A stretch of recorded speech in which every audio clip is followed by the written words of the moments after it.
Good morning everyone. আজকে আমি বড্ড টায়ার্ড, কারণ সকাল সকাল আমাকে 4টের সময় ডেকে দেওয়া হয়েছে। আমি এখানে ব্রাশ করলাম, মুখটা ধুয়ে রেডি হয়ে গেলাম। আর এখানে ভাই আমাকে কনস্ট্যান্টলি বিরক্ত করে যাচ্ছিল।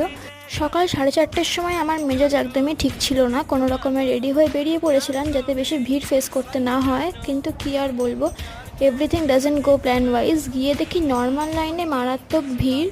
আমরা চলে যাচ্ছিলাম একটু ওয়েটিং এরিয়াটা চেক করতে। এইটা ওয়েটিং এরিয়া ছিল, আর সকালবেলা যে এতটা ভিড় হবে এক্সপেকটেশনেরও বাইরে ছিল। আমরা বুঝতেই পারিনি এখনও এতটা ভিড় ফেস করব। আমরা VIP line per head 500 rupees করে কেটে চলে গেছিলাম ঠাকুরের মন্দিরে। এখানেও একটু লাইনে দাঁড়াতে হয়েছিল, বাট পান্ডারা আমাদের হেল্প করেছিল যেহেতু চেনা জানা ছিল।